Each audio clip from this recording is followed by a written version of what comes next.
All right, so have you ever had that feeling, like you're stuck in the movie Groundhog Day, just living the same problem over and over and over again?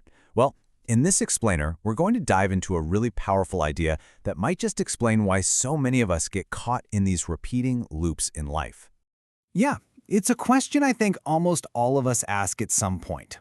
Why do I keep attracting the same problems?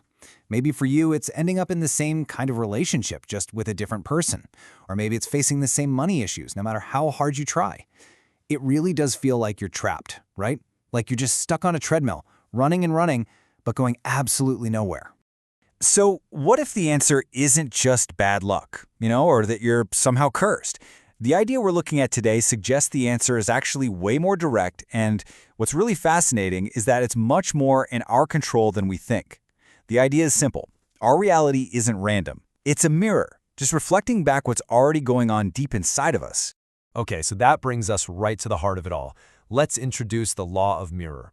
We're going to break down exactly what this law is and, more importantly, how it actually works. So here's the core idea, plain and simple. The law of mirror says that your external world, we're talking everything from the people you meet to the situations you find yourself in, is a direct reflection of your deep internal state. To put it another way, life isn't just happening to you, it's happening from you. Let's make this real with an example, because this can sound a little out there. Think about the people who have really hurt you in your life.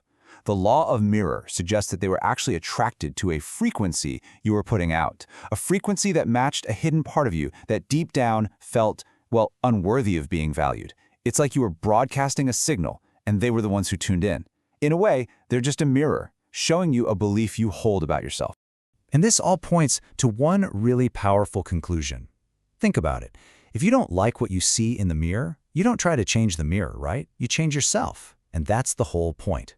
If you want to change your destiny, you have to start by changing yourself. It's a huge shift, moving from blaming the world outside to taking responsibility and looking inside. Okay, but why does this happen? I mean, what's the actual mechanism behind this whole mirror thing? Well, the answer lies in something that's running the show behind the scenes, what we can call your subconscious blueprint. This is what's known as the old identity. Think of it as this powerful, deep-seated blueprint in your subconscious.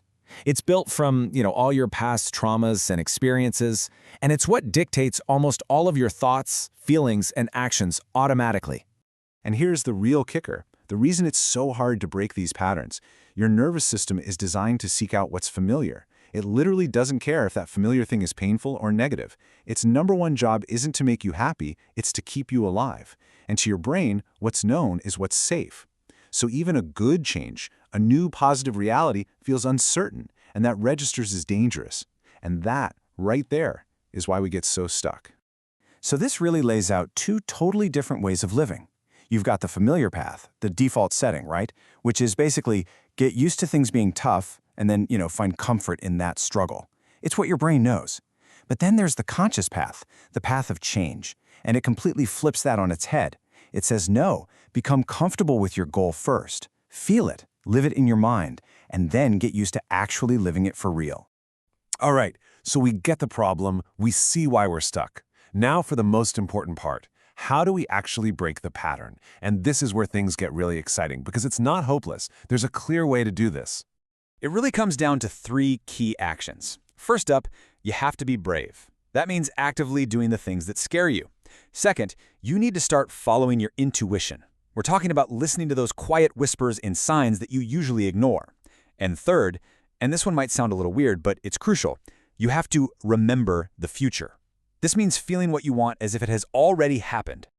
So let's dive into that first step a little more. To really break the cycle, you have to do something that literally surprises your nervous system, that shakes it out of its routine. And here's the secret. If you're afraid of something, that's not a stop sign. It's actually your intuition pointing the way. It's like a compass, and that fear is the needle telling you exactly where you need to go. Okay, now let's talk about that third step, because this is where the real mindset shift happens. It's all about the difference between wanting something and remembering it. Let's start with wanting. When you want something, what are you really focusing on? The fact that you don't have it, right? It's an energy of lack. And when you're focused on what's missing, it just creates expectation and usually disappointment.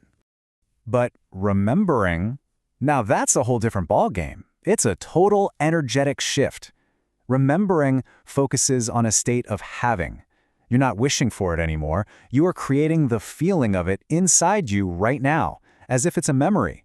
This is what aligns your energy with the reality you want to create. It's about certainty. Yeah, exactly. When you remember your future, you are no longer hoping for it. You know you have it. It's a shift from wishing to knowing. And that change in your internal state is everything. So let's pull all of this together now. It all leads to one single powerful truth. Your world is a reflection. You know, it's so easy to wait for other people to change, right? For our boss to be nicer, for our partner to understand us, for our situation to just get better. But this law says that's completely backwards.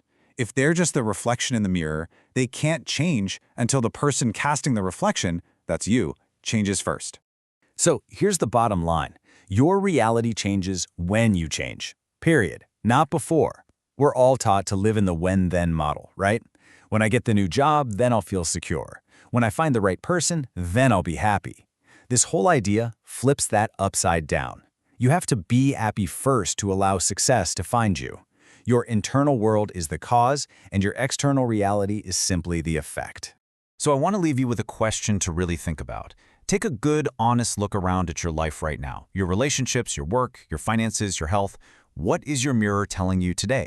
Because if this law holds any truth, then what you're seeing isn't random. It's a message. It's a direct reflection of what's going on inside of you. So what is your mirror telling you?